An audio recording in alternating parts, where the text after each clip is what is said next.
Улаанбаатарын 52 уршилт газар өмчлөх ажил эхнээсээ эргэжиж эхний 5 байршилт газар өмчлөх 14954 иргэнийг онлайнаар шалгаруулсан. Энэхүү шалгаруулалт тэнцэн иргэд сунгасан хугацаатайгаа нийлээд ажлын 17 хоногт багтаан иргэний цахим үнэмлэхтэйгээ харьяа дүүргийн өмчийн харилцааны газарт хандах ёстой байсан. Харин энэхүү хугацаанд амжиж газраа өмчлөөгүй 4,000 орчим иргэний газар өмчлөх эрхийг төвтгөлзүүлсэн байна. Тэгээ 14954 иргэн сонгогдсон. 14954 иргэнээс нийт 11,000 орчим иргэнийг бол хүсэлтээ гаргасан. Хүсэлтийн дагуу газар өмчлөлийн асуудал шийдэгдэж явна.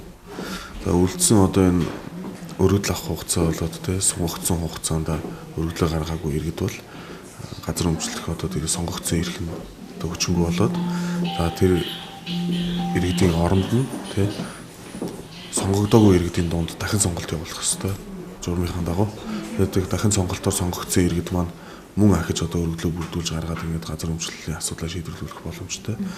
За мэдээж тав хүн мэдж байгаа одоо 260 орчим мянган сонгогдоогүй иргэд байгаа.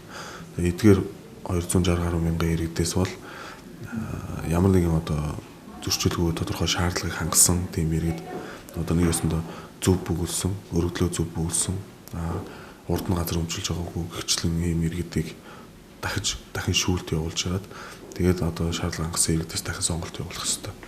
Ингэж дахин сонголт явуулах ажиллагаа нь бол одоо дундахгүй явагдана. Энэ ажиллагааны дараа сонгогдсон иргэдийг дахиад мэдээлнэ. Тэгээд 4,000 орчим иргэн байна.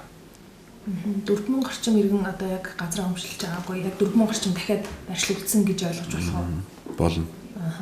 Харин 2013 оны 5 дугаар сараас хойш төрсөн атла газар өмчлөх шалгаруулалт тэнцэн хүүхдүүдэд газар өмчлөх асуудлыг нийслэлийн удирдлагын зөвлөлийн хуралдаанаар дэмжиж нийслэлийн иргэдийн төлөөлөгчтэй хуралд өргөн барихаар болжээ. Тий, энэ 300 гаруй хүүхэд бол 13 оны 5 дугаар сарын 30-наас хойш төрсэн хүүхдүүд бол бүртгэгдээд сонгогдсон баг. Тэгээ баггүй бас нэлээд олон хүүхэд сонгогдсон. Тэгээ ийм одоо нийлэх одоо 365 хүүхэдтэй газар өмчлөх асуудал шийдвэрлэх гээд нийслэлийн удирдлагын зөвлөлийн хуралаар ингээд дэмжиж тэгээд нийслэлийн иргэдийн төлөөлөгчдийн хурлын тэргүүлэгчдийн хуралдаанд хилцүүлэхээр ингээд өргөн бариад байгаа.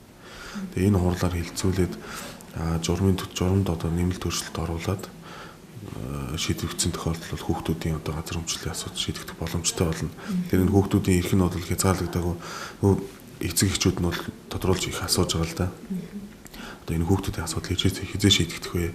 Энэ өргөдлөө гаргаагүйгээс болоод энэ сонгогдсон эрх нөхчөнгөө болчих юм шиг үстэй гэдэг.